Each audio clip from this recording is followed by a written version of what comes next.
서울대 대자보. 서울대에 5차 대자보가 붙였다. 이재용 부회장과 박근혜 전 대통령에 대한 공정한 재판을 촉구하며 대한민국의 법원을 인민재판장에 비유하며 법에 따른 공정한 판결 요구하는 제5차 서울대 대자보다.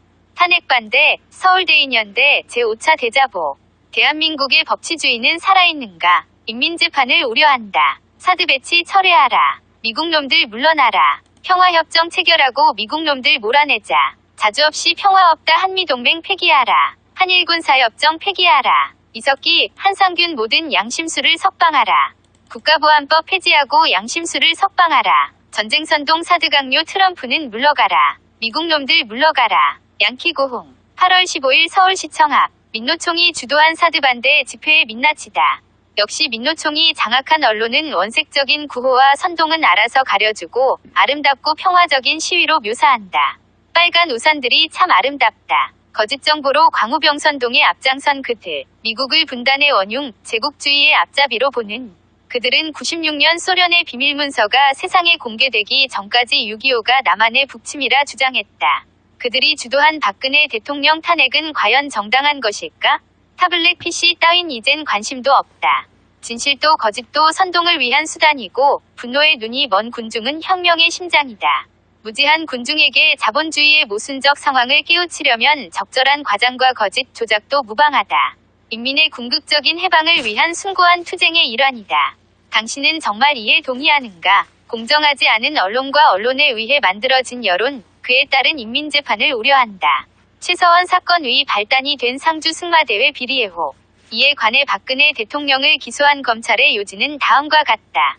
2013년 4월 상주에서 열린 전국 승마대회에 출전한 정유라가 우승을 하지 못하자 최서원이 청와대를 동원해서 경찰에 압력을 행사하여 대한승마협회 임원과 심판들을 내사하게 하고 문체부로 하여금 대한승마협회를 감사하게 했으며 이것이 제대로 진행되지 않자 문체부 노태강 국장과 진재수 과장에 대해 문책성 인사를 단행했다는 것이다. 이런 내용이 기정사실처럼 각종 인터넷과 기사자료에 그대로 재생되고 있다. 하지만 이는 전 승마협회 박원호 전무 1인이 일방적 진술을 검찰이 그대로 인정한 것이다. 8월 17일 박근혜 대통령의 압력으로 문책성 인사를 당했다는 진재수 과장이 법원의 증인으로 나왔다. 그는 청와대로부터 상주 승마 사건을 조사하라고 지시받은 적이 없다고 일축했다. 경찰의 내사 사건도 청와대나 최서원과는 무관한 것이었다. 진재수 과장은 이전의 검찰 조사에서도 동일한 진술을 했지만 검찰의 수사 방향, 즉 검찰의 바램과는 달랐기에 주목받지 못했고 의도적으로 외면당했다. 은닉재산이 880조 원에 달한다는 최서원은 최유라의 부정입학에 관해서만 3년 선고를 받았고 이것도 항소가 진행 중이다. 언론은 국민의 언론을 차단하고 판사들의 눈까지 가렸다. 오만한 언론은 법원마저 길들일 요량이다.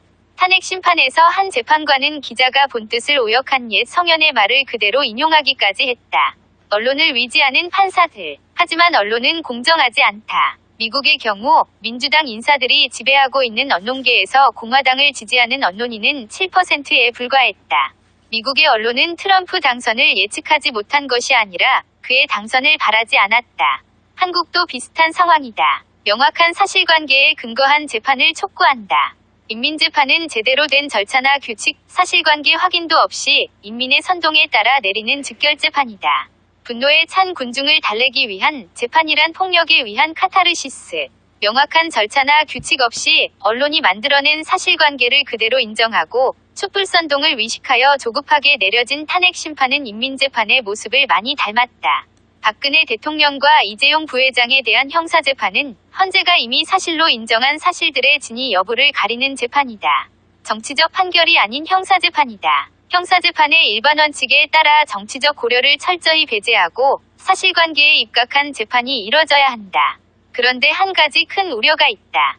사회주의의 어머니, 소련이 붕괴한 후에도 사회주의 혁명에 대한 미련을 버리지 못한 혁명가들은 사람 중심의 세계관을 가장한 주체사상의 환영을 붙잡고 이루지 못한 꿈, 결코 이루지 못할 꿈을 완성해 보려는 듯 시민사회로 흘러 들어갔다.